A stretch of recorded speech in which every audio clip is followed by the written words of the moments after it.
트레저와 함께 달려 Ready for action, let's go 추억 건물을 찾으러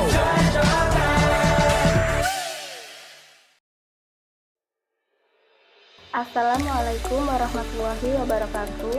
Perkenalkan, nama saya Mariati dengan nomor NPM 2042200118 dari kelas 5C Prodi PGSD. Di sini saya akan mempresentasikan tentang mengembangkan pembelajaran IPS berbasis tematik pada kurikulum K13, PPK, dan juga P5 pada kurikulum Merdeka.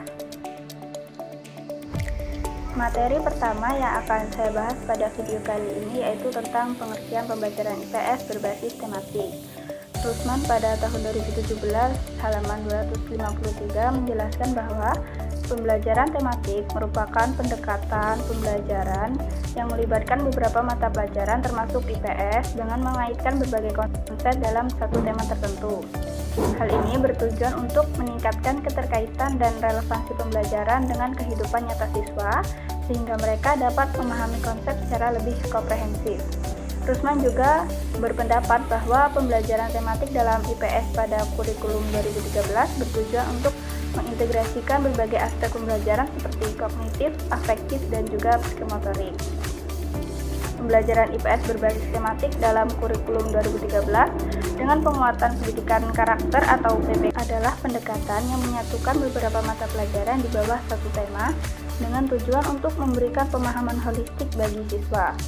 Pembelajaran tematik ini berfungsi untuk meningkatkan motivasi belajar siswa, mengembangkan keterampilan berpikir, serta mendorong keterlibatan aktif mereka dalam pembelajaran. Materi selanjutnya yaitu pengertian PPK. PPK merupakan singkatan dari penguatan pendidikan karakter, yaitu upaya untuk memperkuat karakter peserta didik melalui pembudayaan nilai-nilai utama dalam kehidupan sehari-hari di sekolah. Menurut Muhajir Effendi tahun 2017, dia menyatakan bahwa PPK bertujuan untuk menumbuhkan semangat belajar dan mengoptimalkan potensi seperti peserta didik agar menjadi warga negara yang berkarakter, kuat, cinta bangsa, dan siap menghadapi tantangan global. PPK ini berfokus pada 5 nilai utama yaitu religiusitas, nasionalisme, integritas, kemandirian, dan gotong royong. Ciri-ciri pembelajaran tematik yang pertama berpusat pada siswa. Pembelajaran lebih mendorong keterlibatan aktif siswa dalam proses belajar. Yang kedua, interdisipliner, yaitu melibatkan integrasi berbagai bidang ilmu dalam satu tema pembelajaran. Yang ketiga, mengutamakan proses daripada hasil. Pembelajaran lebih fokus pada proses pengembangan pengetahuan dan keterampilan dibandingkan hanya pada hasil akhirnya. Yang keempat, kontekstual, yaitu menghubungkan tema pembelajaran dengan kehidupan nyata dan lingkungan sekitar siswa. Yang terakhir, kolaboratif atau mendorong kerjasama antara siswa dan memberikan ruang bagi interaksi siswa. Yang selanjutnya yaitu prinsip-prinsip pembelajaran IPS berbasis tematik pada kurikulum 13. Terdapat beberapa prinsip dalam pembelajaran IPS berbasis tematik pada kurikulum 2013, yaitu yang pertama, integrasi. Salah satu prinsip utama dalam pembelajaran tematik adalah integrasi berbagai mata pelajaran ke dalam satu tema.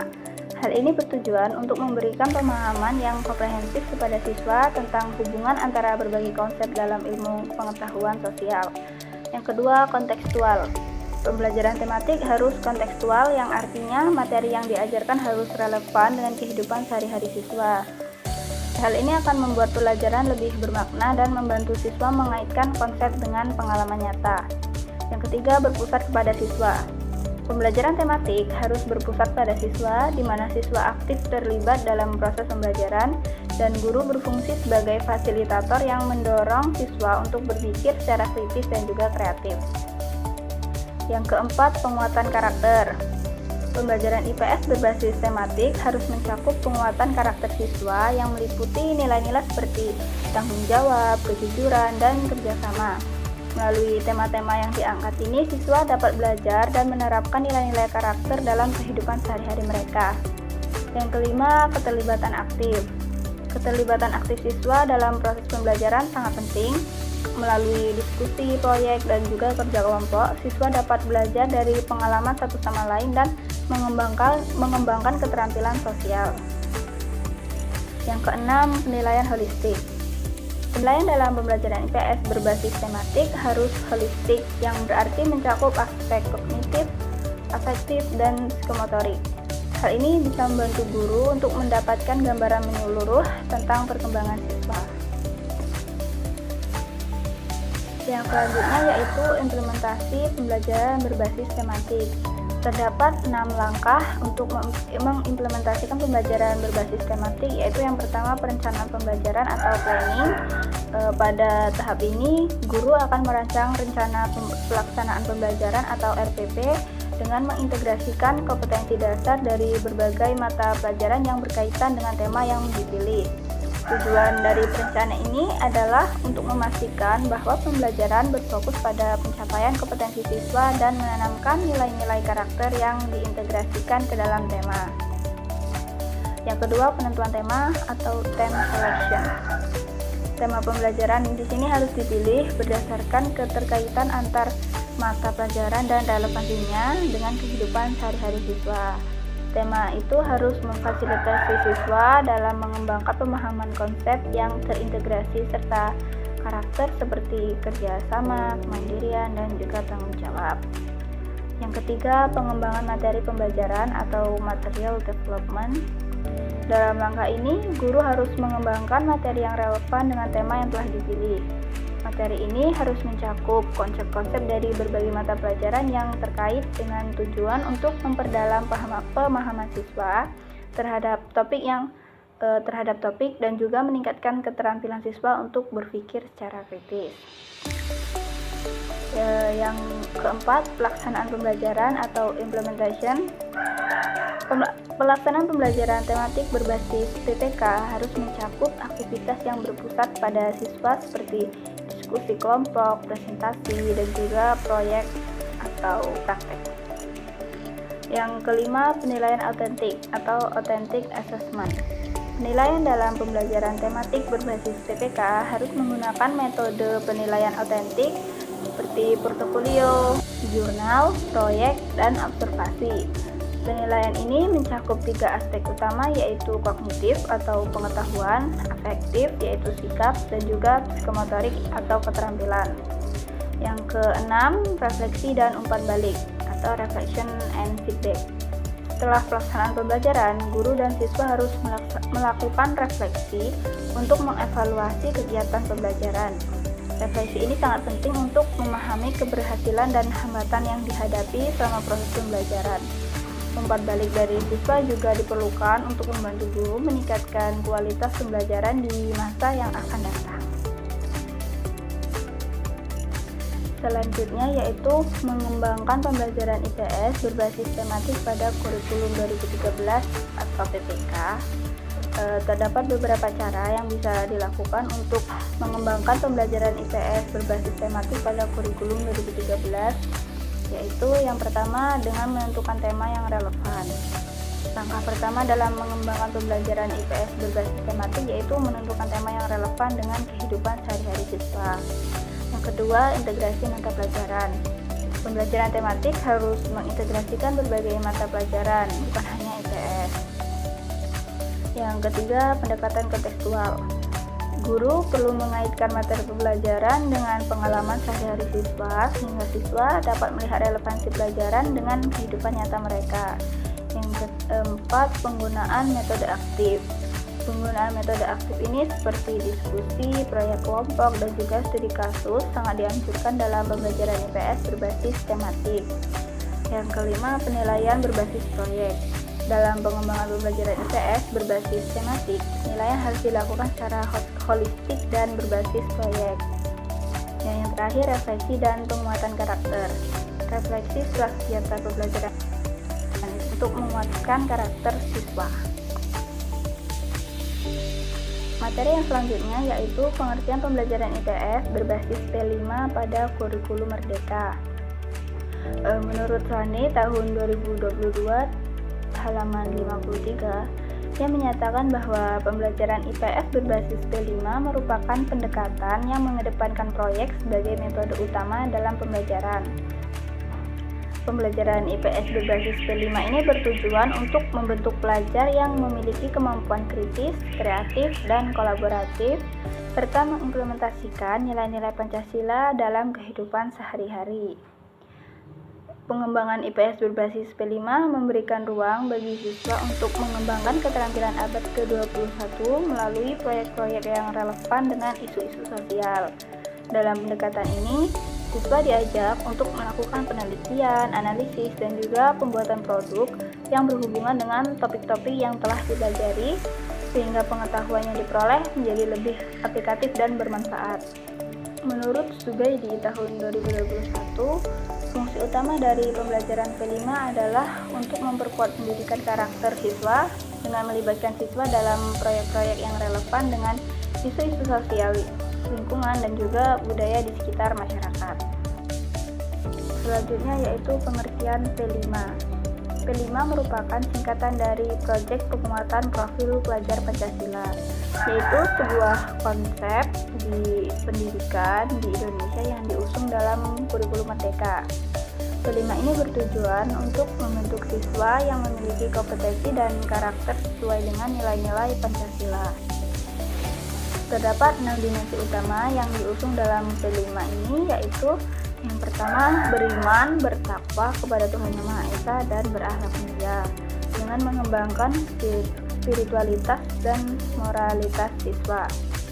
Yang kedua, berkebinekaan global, yaitu dengan mengajarkan siswa untuk menghargai keberagaman dan memiliki kesadaran terhadap perbedaan budaya, agama, dan juga suku.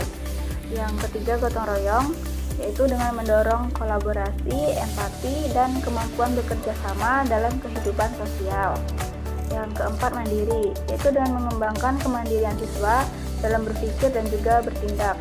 Dan yang kelima, bernalar kritis, yaitu melatih siswa untuk berpikir secara logis, analitis, dan juga kritis dalam memecahkan masalah.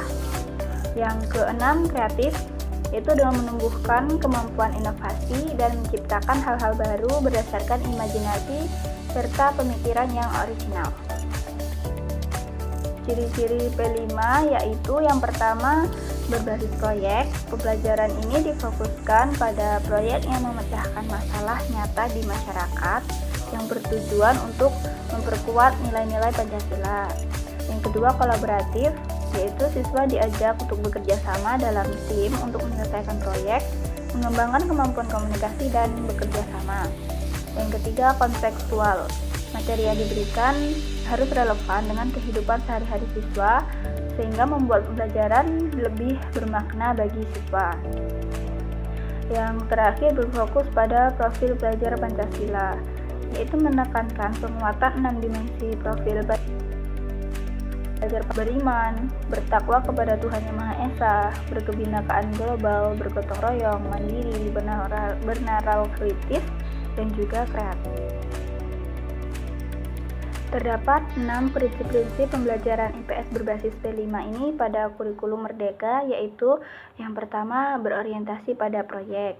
Prinsip utama dari pembelajaran berbasis P5 adalah orientasi pada proyek, di mana siswa terlibat langsung dalam perencanaan dan pelaksanaan proyek. Pembelajaran ini menempatkan siswa sebagai aktor utama yang akan bertanggung jawab atas proses belajar mereka, sehingga meningkatkan rasa kepemilikan dan motivasi belajar. Yang kedua, kontekstual dan relevan. Pembelajaran P5 harus kontekstual, yang artinya proyek yang dilakukan siswa harus relevan dengan kehidupan sehari-hari mereka. Dengan mengaitkan pembelajaran dengan pengalaman nyata, siswa akan lebih mudah memahami konsep-konsep yang diajarkan dalam IPS. Yang ketiga, pembelajaran kolaboratif. Pembelajaran IPS berbasis P5 menekankan pentingnya kolaborasi antar siswa. Dalam proyek, siswa akan bekerja sama dalam kelompok untuk menyelesaikan tugas yang tidak hanya meningkatkan keterampilan sosial mereka, tapi juga memungkinkan pertukaran ide dan pengalaman dalam proses pembelajaran. Yang keempat, keterampilan abad ke-21. Pembelajaran berbasis P5 ini bertujuan untuk mengembangkan keterampilan abad ke-21 seperti berpikir kritis, kreatif, dan juga kemampuan komunikasi. Proyek yang dilakukan siswa akan dirancang untuk merangsang keterampilan-keterampilan ini sehingga siswa tidak hanya belajar konten tetapi juga siap menghadapi tantangan di masa depan. Yang kelima, refleksi dan evaluasi berkelanjutan.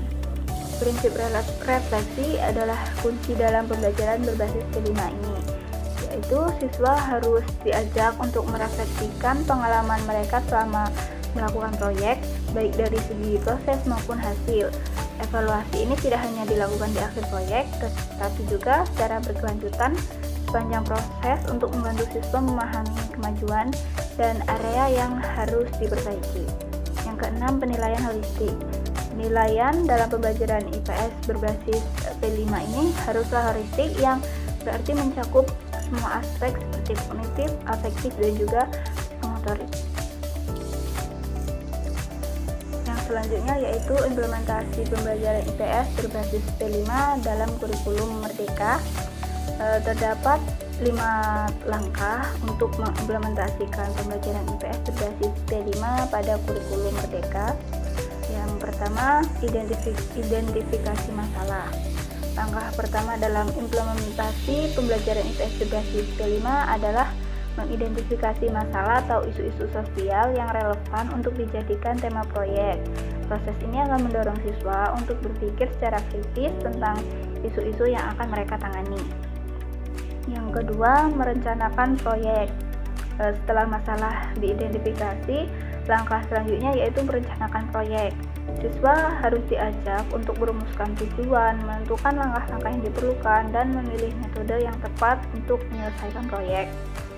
Yang ketiga, pelaksanaan proyek. Pada tahap ini, siswa mulai melaksanakan proyek yang telah direncanakan. Mereka akan secara kolaboratif melakukan penelitian dan mengumpulkan data yang diperlukan untuk proyek. Yang keempat yaitu refleksi dan evaluasi. Setelah proyek selesai, penting untuk melakukan refleksi. Siswa akan diajak untuk mendiskusikan apa yang telah mereka pelajari, tantangan apa yang telah dihadapi, dan bagaimana mereka mengatasi masalah-masalah tersebut. Selain itu, evaluasi ini dilakukan untuk menilai hasil proyek dan proses yang telah dilalui, termasuk keterampilan kolaboratif dan pemecahan masalah yang telah dikembangkan. Yang kelima, presentasi hasil proyek. Langkah terakhir yaitu presentasi hasil proyek. Siswa akan menyajikan temuan mereka di depan kelas atau audiens lain, berbagi pengalaman, dan menjelaskan proses yang telah mereka lakukan. Hal ini tidak hanya meningkatkan keterampilan komunikasi siswa, tapi juga akan memberikan kesempatan untuk mendapatkan umpan balik dari teman-teman dan juga guru.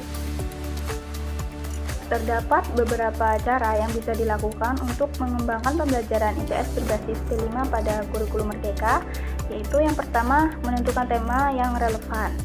Tema tersebut harus menarik dan dapat mengaitkan berbagai mata pelajaran sehingga siswa dapat memahami keterkaitan antara konsep yang dipelajari. Yang kedua, integrasi mata pelajaran.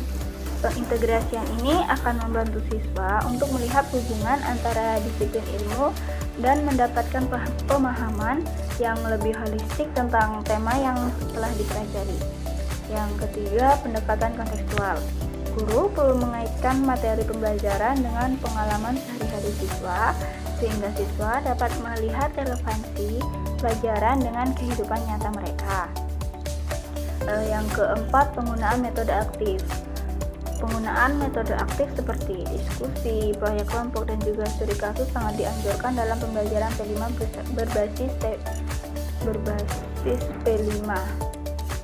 Yang keempat, penilaian berbasis proyek. Penilaian harus dilakukan secara holistik dan berbasis proyek. Penilaian tidak hanya berfokus pada akhir, tapi juga pada proses. Yang terakhir, refleksi dan penguatan karakter. Refleksi setelah kegiatan pembelajaran sangat penting untuk menguatkan karakter siswa. Kesimpulan yang bisa diambil dari penjelasan materi yang telah saya jelaskan tadi yaitu pembelajaran IPS berbasis tematik dalam kurikulum 2013 dengan penguatan pendidikan karakter atau PKK adalah pendekatan yang menyatukan berbagai mata pelajaran di bawah satu tema dengan tujuan untuk memberikan pemahaman holistik bagi siswa. Sedangkan pembelajaran IPS berbasis kelima lebih mengedepankan penguatan karakter dan kompetensi siswa melalui aktivitas proyek yang sesuai dengan tantangan sosial di sekitar mereka, sehingga mereka dapat mempraktikkan nilai-nilai Pancasila dalam kehidupan nyata. Baiklah, itu saja materi yang bisa saya sampaikan. Saya akhiri. Wassalamualaikum warahmatullahi wabarakatuh.